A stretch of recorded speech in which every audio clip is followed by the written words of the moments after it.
This episode is being sponsored by Share the Oils, one of our original companies from Reno, Nevada. Thank you, Share the Oils.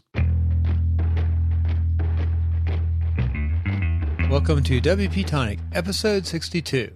In this episode, we're just getting back from WordCamp LA, and we had a whole crew of folks ready to go, but we had problems with Blab.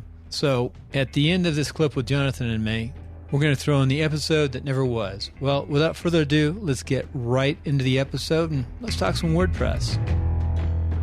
And what Jonathan and I are going to go over today is WordCamp LA 215. Now, we had some other defined guests here, Sally and Adam Silver. Yes. But they were having Blab issues. Adam really wasn't. Blab wasn't working for him. You really need to test out and work that Blab one-on-one first, because Blab does have some unique characteristics. It does, Bill. We were having some, it was, I really feel sorry for Adam. It would have been great. Oh, yeah. But we were just I was having some bit of a trouble as well. But now it's rock solid, isn't it? Everything's working right. You got to check your mics. Yep. Hey, we're here to talk about WordCamp LA. Yep. It was my first time at a WordCamp, and I can't believe it. 2 years. I've been working extraordinarily hard on WordPress for the last 2 years. Really hard. And if I look back, I said, I should have gone to at least 5 WordCamps. 1, I really enjoyed the people. 2, you just learn from being around them. You're around some of the very, very, very top people. You know, you'll see the pictures that, developing products, and Jetpack folks were there, vendors were there. It was just a good group of people. What do you think, Jonathan? It was just great, wasn't it, Bill? It's a great crowd. The LA crowd are a bit unique anyway, aren't they? To say a lot of Hollywood folks there. To say they're a bit diverse would be an understatement, but it's a great crowd. Adam Silver and his team did a great job as being great guests and hosts, great representatives of the WordPress community. It was well run. The where it was being held, nice campus, wasn't it? Nice location. Yeah, yeah, and I loved all the concrete. You loved your concrete, didn't you? Yeah. No, not the campus itself. The campus itself is gorgeous. Yeah. It's just like we stayed about 37 miles away at my mom's house, and it's amazing. It's like 8 lanes on both sides all the way there in concrete, and like 7 layers of roads, and they're everywhere. It's just not Reno. Before we start talking about the WordCamp, you like pointing out the different Liplaritis trees, didn't you? Yeah, you like the trees, a lot of different trees. Kind of pointed out every type of tree there was, wasn't there, Bill? You do it's changing, it's tropical. When you get onto the subject, you do like to kill it to death, don't you, Bill? Eucalyptus trees. You asked about eucalyptus trees. Yeah, but I didn't need to know about every species, Bill. Yeah. I grew up in LA and actually Orange County. And the climate is actually changing down there. It's more humid, maybe because of swimming pools, a lot of green, and they've got El Nino going right now. So you got bananas, you got eucalyptus. See, I'm going off tangent here. Let's get back on WordPress. Yeah, let's talk about some of the speakers that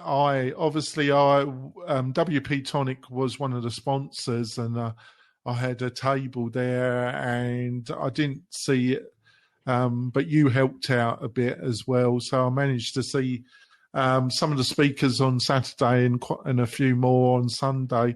I'm just going to randomly go through some and give what I got from it. I'm not going to start in any particular order, Bill, but one that stuck in my mind was My First Modification, Child Themes and Feature Plugins by Joe Chellman. I thought this was quite interesting. Joe has done a few videos for lynda.com, like Morton, and he's got his own agency, Shoefly Development and Design. And basically he was talking about what the difference between a parent theme and a child theme and how you should use them. And, a lot of people say that when you give a theme to a client, you should deactivate the internal editor so they can't be tempted to just go into settings editor or I think it's appearance, and use the online editor and hack away. I think if you're going to do any kind of reasonable modification to a parent theme build, that you should set up a child theme and do that modification there. Well, you got to one of the things I do, if I'm going to add a lot of additional functions to the function PHP file, I will do a copy of the functions PH file and put that in the child. I'm not. He said something to me that contradicted what I thought. I thought if you got a functions PHP file in your child folder, in your theme folder, your child theme folder, and it will look at that first before it looks at the parent PHP folder. What I generally do is make a total copy of the functions PHP file and put that into the child folder. And then if I'm adding any modification to the function, I do it in the child folder, Bill. But he said, which I didn't have time to ask a question about, that when you modified the function PHP, it always looks, even if you have a copy in the child folder, it always looks directly at the parent theme. It doesn't do that with the style CSS and some other of the key files. But I'm not. I think he's a little bit wrong there, or I might have misunderstood. So what I tend to do, any of the files from the parent theme that I'm going to modify heavily, I put them into the child folder, Bill. Did that make any sense, Bill? Or was I rambling? Yeah, I actually understand that. I understand the folder hierarchy and what you're doing. And I would have liked to go to that course. I think I was outside while you were inside for that one. Was that the first day? No, I think that was on Sunday, Bill, actually. Sunday? I think that was okay, on Sunday. We really spent more time going through in the morning at least.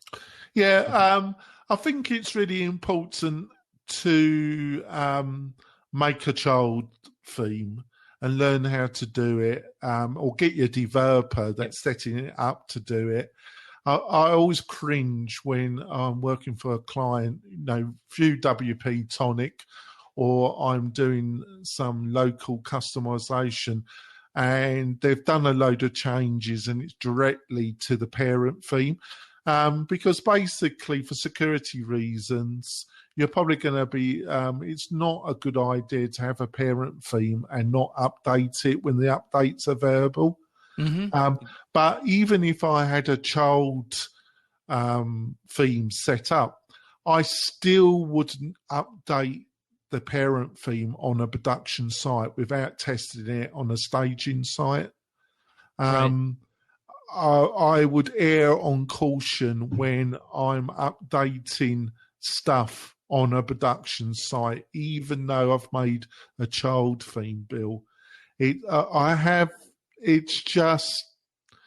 I'm really cautious, and obviously you should have your backups. I had a few discussions with people. There's nothing. You pointed out, or some other people pointed out, that hosting backups have got a lot better, and they have. But I always treat the hosting backup as the final solution, almost the final backup. Just if my own backups have failed, and I always, with clients, I like a backup system that we're backing up on two locations. So we've got two backups, if possible. I like a backup. When they're working with WP-Tonic, Bill, I back up through WP Manager to Amazon S3. And then I normally set up a free Dropbox account for the client. And I put on a backup plugin that backs up to that Dropbox automatically once a week. And for a free, I like to set up a free Dropbox account solely for that purpose. You get 2 gig of space. So not only have I got the S3, Amazon S3, but I've also got a backup on a Dropbox area. And then we also got the hosting. Either we're hosting it for the client or their own hosting, or if they want real Premier, we host with WP Engine. So it's defense in multi-layer, Bill. What do you think about that? Yeah, yes, I understand. Just to put it back, for a lot of people, like you said, are just relying on their provider where they're hosting their site. Yeah, and I've recovered 2 last month. Another thing too is I just have gone completely over to Jetpack to manage all my sites. I've got 15 sites now. And it looked really good. I'm actually, you showed me, and I was quite impressed, Bill. And I'm going to look at it. You can deactivate the plugins too. So let's say a site. I haven't tested this fully yet. Let's say a site goes down, and go in and deactivate all the plugins, and then refresh it and see if that brings it back up. Yeah, I'm using, like, say, WP Manager, but I am going to look at Jetpack on my own private stuff. Yep. You don't need a Kismet either. No. You can run that without a Kismet. So that's what he talked about. Another one I liked, that was at the beginning of Saturday, was Wrangle your WordPress template hierarchy like a boss. And that was by Alicia St. Ross. She's a great lady. I sat with her at the sponsor speaker party, and she's a well-known designer, developer. She's a unicorn, and she does design and development. This is another area where people are starting out with WordPress. They really need to get a grasp, is template hierarchy. There's a lot of flexibility. I'm not going to go into enormous detail about this, Bill, because it could be it's a visual. We've had a visual chart, and but there is there's a certain pattern of templates that WordPress expects, and then there's additional WordPress templates that you can add to your theme folder. If WordPress doesn't see a particular template, it will automatically convert to the next one in the hierarchy. And the bottom hierarchy is index PHP. And index PHP is where the loop is normally, and it can be your home page, but I prefer a theme designer that makes a separate home PHP, and they give you some modification, but it's on wordpress.org, some great documentation on template hierarchy and what templates you can and it's quite detailed. It's not brain surgery though, but really understanding your template hierarchy. Templates are put into your header area. Basically, it's a PHP function you put in the header, and it tells the header which body template, which template it's going to place. And in that, you can put some logic structures into that. So it can make some decisions dependent on the logic that you put in the header. But the documentation about this is quite extensive, Bill. Yep. So let me go through the courses I went to, or the classes I went to, and some of the things I did. And I'll go really fast. First of all, my very favorite was the very first one at 9 o'clock. We flip-flopped that first day, and I caught 3 the first day, and they're about 40, 50 minutes each. But it was called Forking It Right by Devin Walker. I loved it. I learned about forking, and I learned also today, I read the GPL v2 license. Oh, right. So that's the public domain that it's put on, and he did a really good job, Devin, of explaining what the licensing is all about. How you fork basically is you take the code, modify it slightly, and can put it back up and improve it. The whole theory is don't copy verbatim, even though technically you can do that, but you are allowed to use the code to improve the code. And what happens is they used an example, and he used the example there. So this is just reporting what he used. But apparently, apparently Lead Pages forked a product, and then WordPress turned it off. Not that it was illegal to fork it. It's just, it was so verbatim, and they just turned around and gave it away as a lead magnet. So, but WordPress ultimately, controls the plugin, hierarchy and getting them up. So they turned it off, but you can fork and improve. And I'm really looking forward to learning more about that process. And then the other two I copied that day was. Can I just remark about that particular one you see? It's obviously with the GL. So what did you learn about the, you said you did a little bit of reading today about the GL. What do you think? Basically, you can copy code verbatim and you can't get in trouble. Basically, that's correct, Bill. Basically, it's in public domain. Right. The code can be used by anybody. It's one of the areas that Matt has been steadfast and about defending, and basically there's always been a little bit of controversialism about this. There was the case of WooCommerce when they started.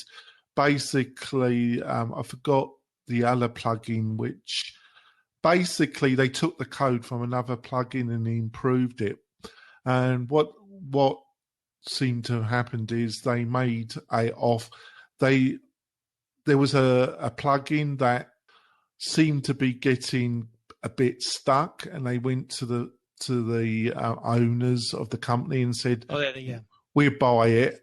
And they made an offer, and that offer was refused.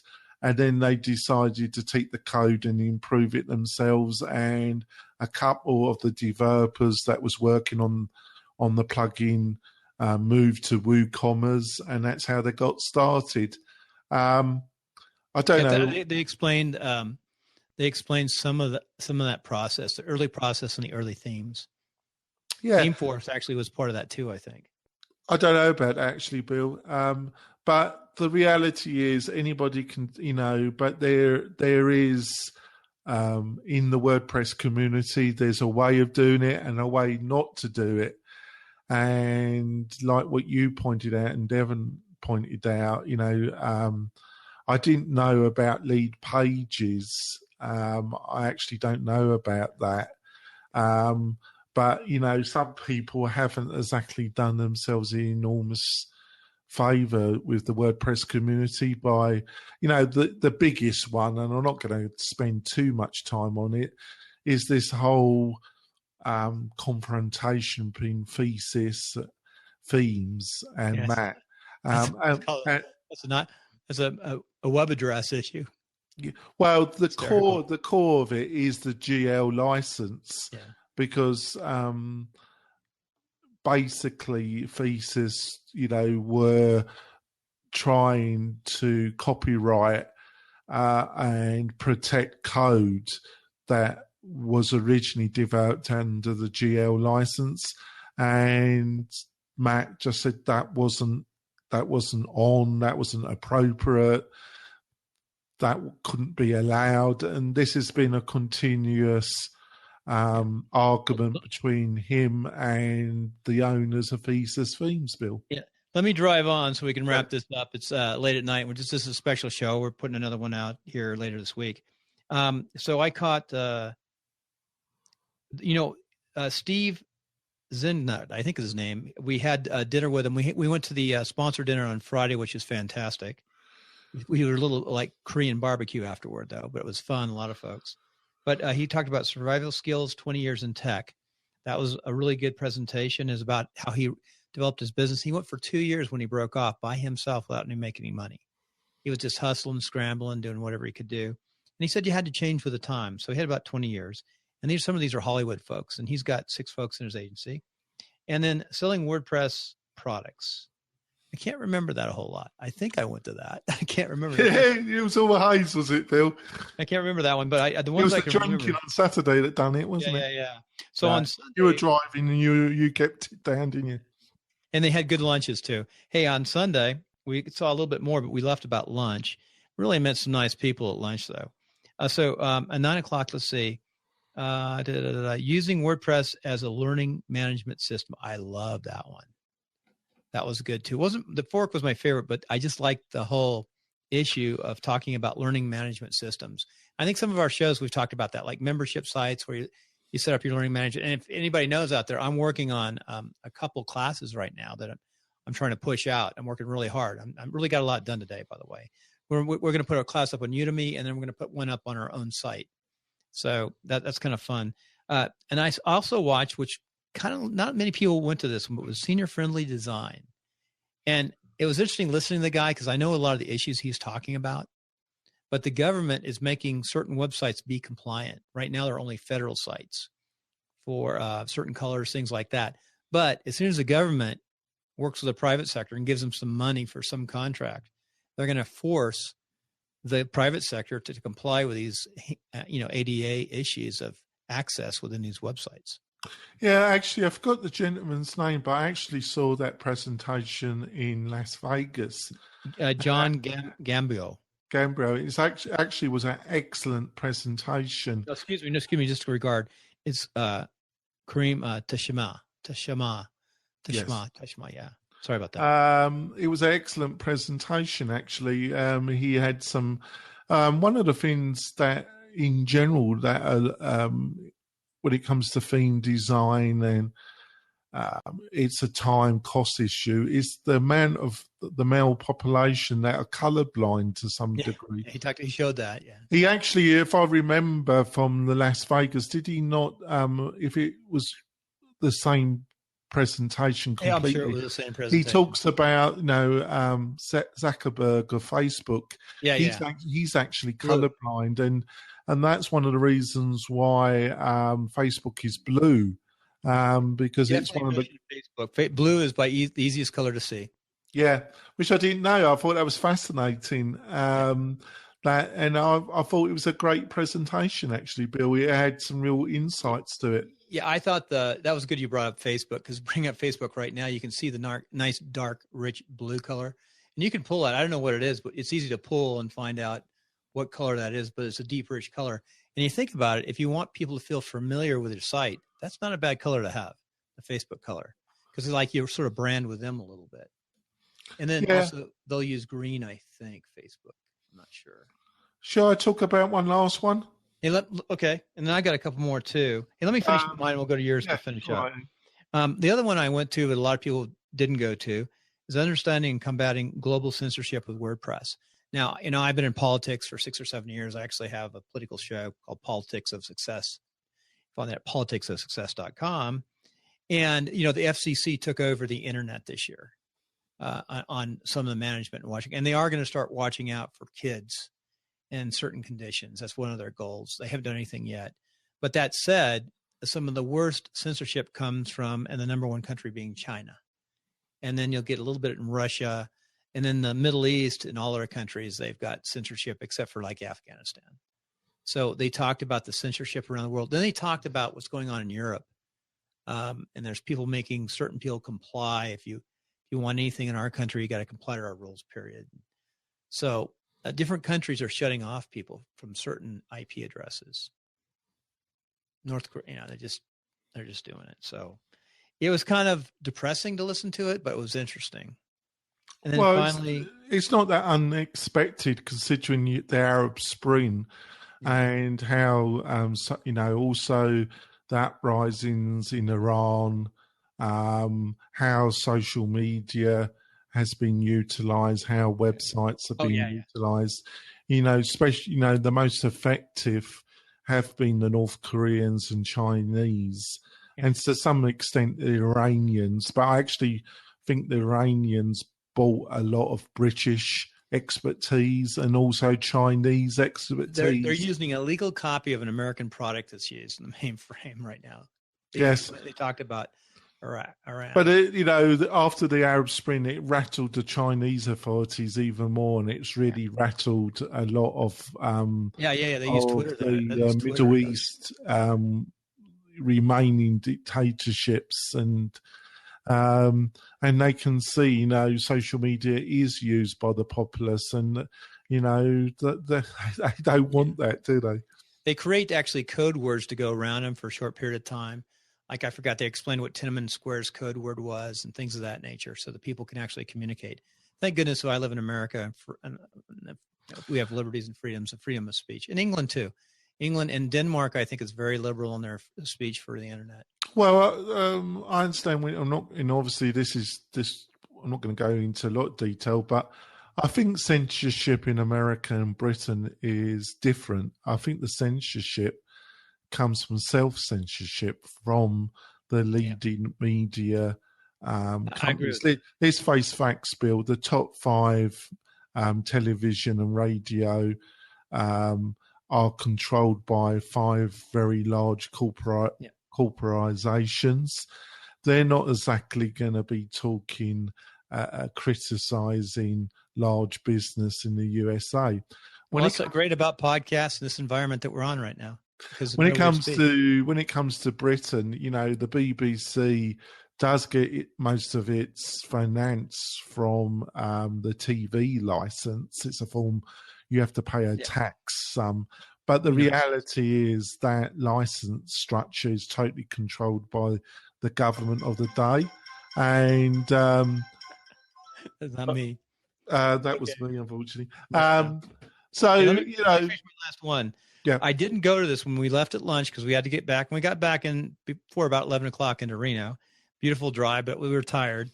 The one I didn't go to, but I got to talk to Robert Gilmer from Las Vegas. And it was Land of Confusion, Understanding What Makes Genesis Special. And he laid down and gave me a private little course at lunch, which I really appreciated. And I learned a ton. I'm fascinated by this one. What were your PHP, your reflections of that, and why? Could you explain to people why, what you got from that, Bill? Well, the biggest thing is that the structure is HTML is longer with Genesis, but under PHP, it comes under PHP. It's actually flip-flops PHP, where PHP is usually at the front side, it's on the back side. And the bottom line is that the PHP streamlines the code to make it work well and faster. Thus, the queries move quicker. That's why I think a Genesis site will load faster. I think that's probably right, but also I feel the other benefit is after you got over the initial hump of learning the Genesis way, it enables you to customize a Genesis child theme very rapidly. Yes, because the way you can move things around is roughly the same on all Genesis child themes. Yeah. So the ability of a developer to move different sections around and know that in different browsers that it's going to look consistent and not need an enormous amount of additional testing in different browsers on different devices. He's got reasonable confidence that because that a lot of that is being controlled by the Genesis parent theme. Yep. That where you're dealing with other themes where you just make a child theme and then you do a lot. This probably is not. It's an area where there's a failing in WordPress because a lot of people then don't have the resources, time, or knowledge to do the testing in different browsers, in different devices, Bill. Yeah, I use Genesis with Dynamic, and you hit a good point. It made me understand how, the different quadrants and elements work and how you learn the Genesis quadrants, and you just learn. It's like you can learn the language quicker, learn how to use it fast and standard. That said, though, and you and I both know this, you can spot a Genesis theme, child theme or theme, a mile away. a Genesis page. I can always spot a Genesis page. I said, I think Genesis. I think that applies on reflection, Bill. My position has moved there a little bit. Yeah.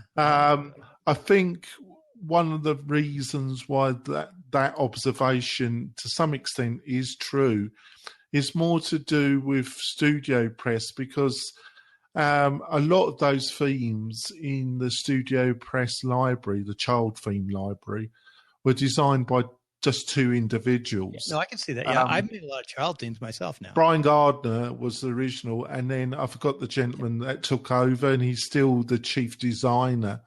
And they had I feel, very similar tastes. So a lot of the themes look similar because of those reasons. If you go to some of the leading third-party Genesis theme shops and look at some of the themes supplied there, they have some modern looks. That's true. They tend to have a much different look. So I'm not sure what your observation is totally based, because they're based on the Genesis framework. I think go to Rainmaker FM, rainmaker.fm, and that's Brian Clark, who's been on our show, and he's one of the early work founders in the Genesis system. And why did you bring that up, Bill? Because I was going to say, look at his new product; it just still looks like a Genesis product. Oh, I see what your point. I think the reason for that, Bill, is that the chief designer that's working for the for Studio Press actually designed the themes for Rainmaker. So that's why they look very, because he's got every designer has a particular style. Yeah, I know right where the functions are too. Like he's got the login and what you can do with it. And I'm learning. I know I'm just learning. I've got a long way to go, and I'm just happy that I stumbled into Genesis with Dynamic, and Dynamic has helped me speed up understanding Genesis. And I would have been so frustrated with just working with a child theme. But I might be totally wrong. It's just my reflection on that. I think there are kind of some restraints because you're building upon the parent theme, which is Genesis. Yeah. So that's what makes it quick, though. That's why you can do. So that's what makes it quick. But I also feel that some of this comes that most of those themes in Studio Press were just designed by two people. Yeah, like to repeat what I've just said, if you go to other Genesis theme shops that have commercial themes for sale, the look tends to be a bit different, Bill. By the way, in closing, that was sort of the end of my experience in WordPress. But in closing, just looking at rainmaker.fm, he's used blue, just like shades of blue, just like. That's very true, actually. And that probably is linked to the word blindness element as well. Yeah, that'd be pretty neat. Hey, anyway, that's it. I enjoyed it. Thank you, Jonathan, for dragging me down there. You know, I've been so busy with my products. I didn't go to Vegas. Wish I'd gone to Vegas now, big time. One thing is I have a accountability coach who's hitting me hard to get my products out.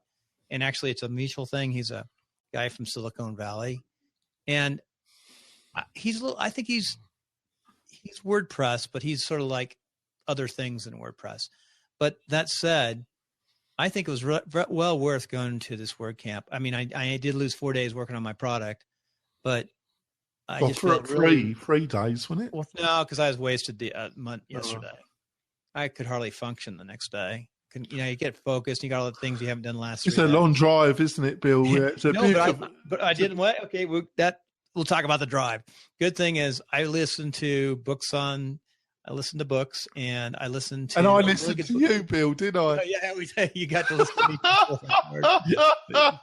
Especially the first 4 hours we were driving down. I don't actually think you stopped for breath, actually. Yeah, but I think you had your earplugs. My memory serves me right. You continued consistently for 4 hours, actually. Yeah, we're going over stuff. Yeah, we're ready. Yeah. But anyway, I was going to say Ask. I listened to the book Ask.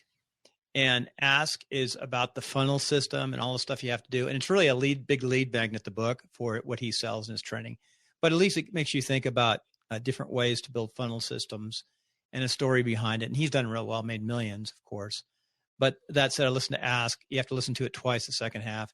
I went back and listened to One Thing, and that's a good book too. So those are two good books to listen to. I recommend. Well, my overall, I've been, obviously because of my SaaS, I'm going to up the game on, get on WP-Tonic and also on my SaaS product. I'm going to be upping the digital offerings and attempting to build up the mailing list in the next couple of months. That is my main objective. But it's become much more complicated. And a lot more time has to be put in to planning this all out. Oh, what's he up to? He can be extremely irritating. He's hard. You gotta watch this on YouTube, folks, if you want to see it. He's in the right place, but he can be. Are you going to publish those photographs of me trying to dig your eye out that we took at the party? Let me hold up the camera here. Have you got the photos, Bill? Yeah, we'll put them up. I'll put them up on the post. I'll give them to you. I'll scan them and give them to you. You can put up WP-Tonic, and I'll get them on timelines. Yeah, we look goofy. That's for sure. Yeah, it was fun. Hey, that was a fun party. We were downtown LA. I took a big long walk in LA, and I've actually worked a little bit down there, but it was beautiful. And you managed to get back without being mugged, Bill. No, you have to know where to go. I wouldn't go with you, would I? I was being a bit grouchy. No, you wouldn't go, but you have to know where to go. I was tired though, Bill, wasn't I? No, but I felt good walking. I walked all over. I walked 5-6 blocks up and over and sideways. And LA is pretty small downtown. It's really not that big. It's not like New York. So it's whatever. Anyway, Jonathan, I think we need to time this one out. I'm going to put it up tonight. Remember, tomorrow is National Podcasters Day, the 30th of September. And it was fun. It was good. I'm refreshed now. I got a lot of work done. I'm ready to work. Hey, WordCamp, next WordCamp, Sacramento. Right, yeah. Are the tickets open right now? Yeah. So you can buy a ticket now, right? Yeah. They're hoping by, LA went out like in 7 hours. It is LA though, isn't it, Bill? Was it 15 million people or something? Yeah, they got a lot more folks. Well, hey, we got. What did you put it? Concrete everywhere, Jonathan. Concrete everywhere. Hey, I want to thank Stephen Kagan from Stephen Kerrigan at Stephen Kagan for tweeting, and we've got. Okay, we had a little comment from watcher Doug about implementing frameworks. And I'm going to answer any questions we might have. Does Automatic endorse the use of Genesis or others? No, I don't think so. Automatic? Well, not formally, but informally, Matt has said, some very positive things about the Genesis framework. That's a really difficult question to be truthful about. I think you just got to weigh the benefits you would get from Genesis. There is extensive library of themes, but nothing like the amount of themes that are not based on Genesis. But on the other hand, if you're going to be the individual that heavily has to adapt a theme, you're probably going to be much happier if you learn the Genesis mythology and you're dealing with that, because I think anybody that I think actually your question, I think more of a threat probably to Genesis is not Automatic bringing out their own framework, even though they have bought WooCommerce, and WooCommerce has its own framework. Yep. It's more to do with the RESTless API and a lot of the new interfaces and that. Let's go to that next guy, because I thought WooCommerce was a plugin now.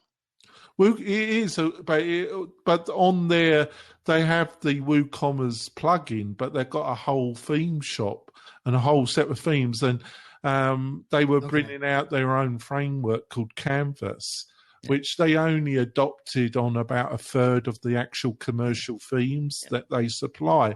But they did have their own framework, Bill. And then for Doug, I went ahead and put StudioPress's link in and Dynamic Docs or Cobalt's link in.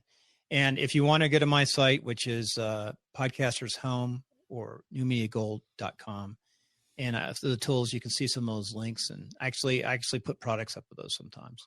Anything else, Jonathan, you want to plug in WP-Tonic, WP-Tonic.com? Just that one of our next guests is going to be Andy Adams. Andy is a very experienced WordPress developer. He was interviewed by Kerry Deals quite a while ago. That was good. I saw that. And Andy specializes in as being a WordPress developer consultant that comes in and deals with WordPress websites that are a bit slow. And he's got, he's done hundreds of WordPress websites and worked with other developers and owners in making them quicker. I've just hired him myself to work with me and my developers on my SaaS product. Wow. He's a very nice and knowledgeable developer, and he's going to be our next guest. And we're going to be talking after that interview. We're probably going to have a couple additional shows where we talk about, the issues of speed and WordPress. We have discussed about this before, Bill, but it's such an important subject. That and it's moved on a bit, so I think it's something that needs to be discussed. I watched his interview with Kerry Deals. I got one question for you. What did he say is the number one thing you need to do to get your speed up? Oh, you said a number of things: hosting, plugins. Yeah, you said it. Hosting's number one. You got to have a good host. Yeah, but where does the host begin, and where does your actual code begin? Even if you have a great code, if you have a crappy host, it won't work. That is true. Yeah, shared. You got to have at least an IP address, and so there's some things. So I enjoyed it. I'm looking forward to it, Jonathan. Good show. And let me turn this off right now. So say goodbye. Thank you for listening, folks. Wonderful time. Hope to see you all at a WordPress camp. Remember to go over to Jonathan, WP-Tonic.com. He's got a service that he provides. Get three calls or three developers, two a month. And he's got an unlimited 2 product. Very affordable, very good if you have a problem. I know I have a problem on one of my sites. I need to get some developers in there on it. Yeah, but it just happens. It depends on what your level is. And then the other thing is he's got the SaaS product out there for the real estate industry, which looks really good, and the reputation management. For me, I'm just building really quick sites for folks around town using Genesis Dynamic and working on WordPress and building the new how to do a podcast with Blab. It's very fast. We're doing it right now. There are some issues though, and there is some quality degradation, but in some ways it's easier. Right, Jonathan? Yeah, that's great, Bill. See you guys later. And thank you, live audience, for being.